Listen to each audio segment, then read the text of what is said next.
Punjabi radio USA ਦੇਖ ਰਹੇ ਸਾਰੇ ਹੀ ਦਰਸ਼ਕਾਂ ਨੂੰ ਜੀ ਆਇਆਂ ਨੂੰ। ਵਾਹਿਗੁਰੂ ਜੀ ਕਾ ਖਾਲਸਾ, ਵਾਹਿਗੁਰੂ ਜੀ ਕੀ ਫਤਿਹ। ਇਸ ਮੌਕੇ ਪੰਜਾਬੀ ਰੇਡੀਓ USA ਦੇ ਬੂਥ ਦੇ ਉੱਤੇ ਪਹੁੰਚੇ ਨੇ ਆਪਣੇ ਕੋਲ ਸਿੱਖ ਰਾਈਡਰਸ। ਇਹਨਾਂ ਦਾ ਜਿਹੜਾ ਇਹ ਕਲੱਬ ਆ ਸਿਆਟਲ ਬੇਸਡ ਆ ਤੇ ਸਿਆਟਲ ਤੋਂ ਆਏ ਨੇ ਤੇ ਇੱਥੇ ਦਰਸ਼ਨਾਂ ਦੇ ਲਈ ਨਗਰ ਕੀਰਤਨ ਦੇ ਵਿੱਚ ਸ਼ਮੂਲੀਅਤ ਦੇ ਲਈ ਪਹੁੰਚੇ ਆ। ਆਓ ਇਹਨਾਂ ਸਾਰੇ ਰਾਈਡਰਸ ਦੇ ਨਾਲ ਗੱਲਬਾਤ ਕਰਦੇ ਹਾਂ। ਜੀ ਆਇਆਂ ਨੂੰ, ਸਵਾਗਤ ਹੈ ਜੀ।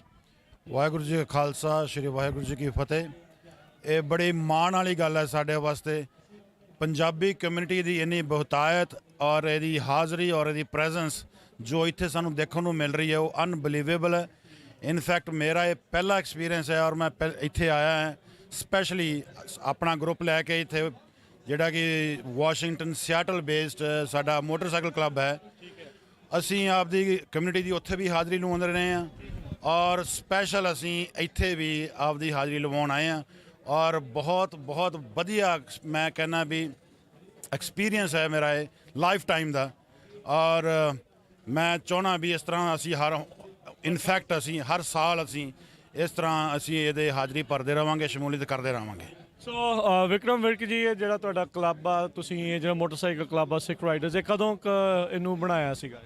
ਇਸ ਨੂੰ ਜੀ 1.5 ਸਾਲ ਹੋ ਗਿਆ ਹੈਗਾ ਔਰ ਦਿਨੋਂ ਦਿਨ ਇਹ ਮੈਚੁਰ ਹੋ ਰਿਹਾ ਹੈਗਾ ਔਰ ਵੈਬਸਾਈਟ ਸਾਡੀਆਂ ਫੇਸਬੁੱਕ ਪ੍ਰੋਫਾਈਲਸ ਐਂਡ ਐਵਰੀਥਿੰਗ ਲੈਜਿਟ ਹੈ। ਸਾਰਾ ਸੈਕਟਰੀ ਆਫ ਸਟੇਟ ਦੇ ਨਾਲ ਰਜਿਸਟਰਡ ਹੈ ਐਜ਼ ਅ ਨਾਨ ਪ੍ਰੋਫਿਟ।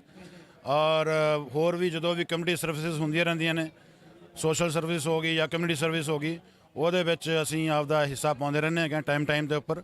ਔਰ ਨਾਲ ਦੇ ਨਾਲ ਰੀਕ੍ਰੀਏਸ਼ਨ ਵੀ ਹੁੰਦੀ ਰਹਿੰਦੀ ਆ ਔਰ ਕਮਿਊਨਿਟੀ ਦੇ ਵਿੱਚ ਇੱਕ ਅਸੀਂ ਸੰਦੇਸ਼ ਦੇਣਾ ਚਾਹੁੰਦੇ ਹਾਂ ਵੀ ਇਹੋ ਜਿਹੀਆਂ ਕਲੱਬਸ ਨੂੰ ਜੁਆਇਨ ਕਰਕੇ ਅਸੀਂ ਸੇ ਨੋ ਟੂ ਡਰੱਗਸ ਔਰ ਇਨਡੋਰ ਜਿਹੜੀ ਆਪਣੇ ਅੱਜ ਕੱਲ੍ਹ ਐਕਟੀਵਿਟੀਜ਼ ਬਹੁਤ ਜ਼ਿਆਦਾ ਵੱਧ ਗਈਆਂ ਨੇ। ਗੇਮਿੰਗ ਵੇਮਿੰਗ ਜਿਵੇਂ ਹੋ ਗਈ ਤੁਹਾਡੀ, ਥੋੜਾ ਬਾਹਰ ਨਿਕਲੋ। ਹਾਂਜੀ, ਬਾਹਰ ਨਿਕਲੋ।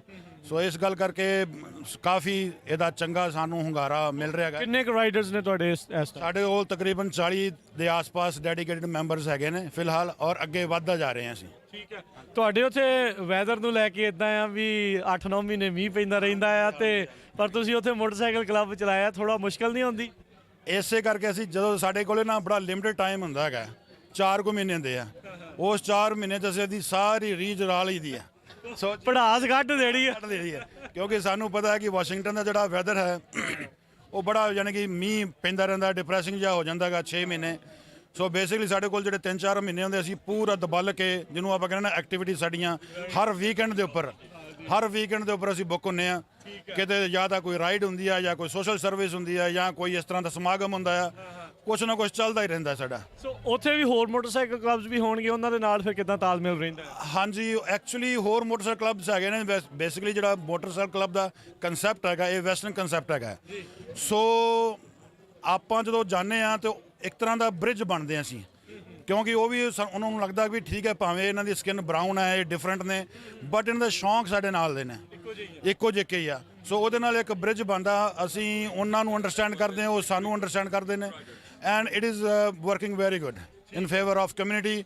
ਔਰ ਲਾ ਲਓ ਵੀ ਆਪਾਂ ਜਿਹਨੂੰ ਆਪ ਹਾਰਮਨੀ, ਪੀਸ, ਜੋ ਵੀ ਨੂੰ ਕਹਿ ਲਓ ਆਪਾਂ। ਸੋ ਇੱਕ ਮੌਕਾ ਹੁੰਦਾ ਆ ਇਹੋ ਜਿਹੇ ਜਿਹੜੇ ਕਲੱਬਸ ਆ ਜਦੋਂ ਵਿਚਰਦੇ ਨੇ ਬਾਕੀ ਕਮਿਊਨਿਟੀ ਦੇ ਨਾਲ, ਸੋ ਆਪਣੀ ਕਮਿਊਨਿਟੀ ਨੂੰ ਰਿਪਰੈਜ਼ੈਂਟ ਕਰਦੇ ਨੇ, ਆਪਣੀ ਆਈਡੈਂਟੀਟੀ ਦੇ ਬਾਰੇ ਪਤਾ ਲੱਗਦਾ ਆ, ਆਪਣੀਆਂ ਵੈਲਿਊਜ਼ ਦੇ ਬਾਰੇ ਜਿਹੜਾ ਉਹ ਪਤਾ ਜਿਹੜਾ ਲੱਗਦਾ ਆ। ਜੇ ਕੋਈ ਉਸ ਇਲਾਕੇ ਦੇ ਵਿੱਚ ਤੁਹਾਡੇ ਇਸ ਗਰੁੱਪ ਨੂੰ ਜੁਆਇਨ ਕਰਨਾ ਚਾਹੁੰਦਾ, ਕੀ ਪ੍ਰੋਸੈਸ ਆ, ਕੀ ਪ੍ਰੋਸੀਜਰ ਆ? ਸਾਡੇ ਜੀ ਪੂਰੀ ਹਾਇਰਾਰਕੀ ਹੈਗੀ ਆ, ਜਿਵੇਂ ਪ੍ਰੈਜ਼ੀਡੈਂਟ, ਵਾਈਸ ਪ੍ਰੈਜ਼ੀਡੈਂਟ, ਸੈਕਟਰੀ, ਟ੍ਰੈਜਰਰ, ਸਾਰਾ ਬਕਾਇਦਾ ਬੈਂਕ ਅਕਾਊਂਟ, ਐਪਲੀਕੇਸ਼ਨ ਸਾਰਾ ਹੈਗੀ ਆ। ਸੋ ਜੋ ਵੀ ਇੰਟਰਸਟ ਰੱਖਦਾ ਉਹ ਸਾਡੇ ਸੈਕਟਰੀ ਨੂੰ ਆਪਣੇ ਕੰਟੈਕਟ ਕਰ ਸਕਦਾ ਔਰ ਫਿਰ ਬਕਾਇਦਾ ਪੂਰੀ ਐਪਲੀਕੇਸ਼ਨ ਹੁੰਦੀ ਆ ਔਰ ਫਿਰ ਆਲ ਦੈਟ। ਔਰ ਹਾਂ, ਸਾਡੀ ਇਹ ਕੰਡੀਸ਼ਨਸ ਹੁੰਦੀਆਂ ਨੇ ਕਿ ਬੰਦਾ ਮੈਂਟਲੀ ਔਰ ਫਿਜ਼ੀਕਲੀ ਸਟੇਬਲ ਹੋਵੇ ਔਰ ਫਿੱਟ ਹੋਵੇ, ਕਿਉਂਕਿ ਇਹ ਥੋੜਾ ਰਿਸਕੀ ਐਂਡਓਵਰ ਹੈਗਾ ਹੈ। ਸੋ ਇਸ ਕਰਕੇ ਵੀ ਵਾਂਟ ਟੂ ਮੇਕ ਸ਼ੋਰ ਕਿ ਬੰਦਾ ਡਰੱਗ ਫ੍ਰੀ ਹੋਵੇ ਔਰ ਫਿੱਟ ਹੋਵੇ mentally and physically both. Basically represent ਕਰਨਾ ਹੈ ਸਾਰਿਆਂ ਨੂੰ, ਫਿਰ ਚੰਗੇ ਬੰਦੇ ਜਿਹੜੇ ਉਹ ਮੋਰੇ ਆ ਕੇ ਜਿਹੜਾ ਉਹ ਹਾਂਜੀ ਰਿਸਪੌਂਸਿਬਲ ਕਿਸਮ ਦੇ ਲੋਕ, ਠਹਿਰੇ ਹੋਏ ਲੋਕ, ਜਿਵੇਂ ਮੈਚੋਰ ਆਪਾਂ ਕਹਿ ਲੈਂਦੇ ਹਾਂ, ਨਾ ਕਿ ਸਟੰਟ ਵਾਲੇ ਬੰਦੇ, ਛਾਲਾਂ ਮਰਾਉਣ ਵਾਲੇ ਬੰਦੇ, ਨਾ ਉਹ ਨਹੀਂ ਸਾਡੇ। ਅਸੀਂ ਉਹਨਾਂ ਨੂੰ ਅਸੀਂ ਉਹ ਨਹੀਂ ਕਰਦੇ, ਪ੍ਰਮੋਟ ਨਹੀਂ ਕਰਦੇ। ਕਿੱਦਾਂ ਦੇ ਬਾਈਕਸ ਤੁਹਾਡੇ ਜਿਹੜੇ ਕਲੱਬ ਵਾਲਿਆਂ ਦੇ ਕੋਲ? ਸਾਡੇ ਕੋਲ ਮੋਸਟਲੀ ਜੀ 90% ਹਾਰਲੇ ਡੇਵਿਡਸਨ ਹੀ ਆ, ਕਿਉਂਕਿ ਉਹਦੇ ਬਗੈਰ ਗੱਲ ਨਹੀਂ ਬਣਦੀ, ਸਿੱਧੀ ਗੱਲ ਹੈ ਜੀ। ਲੰਬੀਆਂ ਰਾਈਡ ਉੱਤੇ ਸਮੂਥ ਆ? ਹਾਂਜੀ, ਸਮੂਥ ਰਾਈਡ ਆ।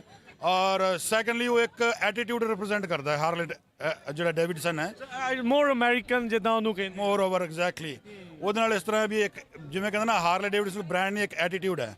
ਸੋ we want to carry that attitude with us. ਔਰ ਜਿਵੇਂ ਅਸੀਂ ਇਕਤਾ ਰੂਪ ਸਾਡਾ ਵੈਸੇ ਹੀ ਸਾਡੇ ਗੁਰੂਆਂ ਨੇ ਦਿੱਤਾ ਹੈ ਸਾਨੂੰ, ਡਿਫਰੈਂਟ ਔਰ ਥੋੜਾ ਅਗਰੈਸਿਵ ਔਰ ਥੋੜਾ ਮਾਰਸ਼ਲ ਟਾਈਪ, ਤੇ ਫਿਰ ਉਹਦੇ ਨਾਲ ਫਿਰ ਹਾਰਲੇ ਹੀ ਚੱਲਦਾ ਹੈਗਾ, ਹੋਰ ਇਸ ਤੋਂ ਘੱਟ ਕੋਈ ਨਹੀਂ ਚੱਲਦਾ। ਚਲੋ ਹੋਰ ਕਿਸੇ ਨੇ ਕੁਝ ਵੀਰ ਨੇ ਕੁਝ ਕਹਿਣਾ ਹੋਵੇ, ਕੋਈ ਨਗਰ ਕੀਰਤਨ ਦੇ ਬਾਰੇ ਸੰਬੰਧ ਚ ਕਿਸੇ ਨੇ ਕੁਝ ਕਹਿਣਾ ਹੈ ਕਿਸੇ? ਮੈਂ ਸਪੈਸ਼ਲ ਥੈਂਕ ਯੂ ਕਰਨਾ ਮੰਗਦਾ ਪੰਜਾਬੀ ਰੇਡੀਓ USA ਦਾ, ਕਿਉਂਕਿ ਇਹ ਆਪਣੀ ਕਮਿਊਨਿਟੀ ਨੂੰ ਕਾਫੀ ਨੌਲੇਜ ਦਿੰਦੇ ਆ, ਤੇ ਕੋਈ ਵੀ ਕਿਸੇ ਤਰ੍ਹਾਂ ਦੀ ਕੋਈ ਪ੍ਰੋਬਲਮ ਹੁੰਦੀ ਆ ਤੇ ਅਸੀਂ ਤਾਂ ਹਰ ਰੋਜ਼ ਹੀ ਪੰਜਾਬੀ ਰੇਡੀਓ USA ਤੋਂ ਨਵੀਆਂ ਖਬਰਾਂ ਸੁਣੀ ਦੀਆਂ। ਤੇ ਵਾਂਸ ਅਗੇਨ ਤੁਹਾਡਾ ਵੀ ਥੈਂਕ ਯੂ ਭਾਜੀ, ਤੇ ਜਿਹੜੀ ਸੇਵਾ ਤੁਸੀਂ ਕਰ ਰਹੇ ਆ ਕਮਿਊਨਿਟੀ ਵਾਸਤੇ, ਸਾਰਾ ਕਲੱਬ ਵੱਲੋਂ ਤੇ ਵਾਸ਼ਿੰਗਟਨ ਸਟੇਟ ਵੱਲੋਂ ਤੁਹਾਡਾ ਹੀ ਥੈਂਕ ਯੂ ਕਰਨਾ ਮੰਗਦੇ ਹਾਂ। ਬਹੁਤ ਬਹੁਤ ਧੰਨਵਾਦ ਜੀ। ਸੋ ਫਤਿਹ ਗੁਜ਼ਾਰ ਦਿਓ ਜੀ ਇੱਕ ਵਾਰੀ। ਵਾਹਿਗੁਰੂ ਜੀ ਕਾ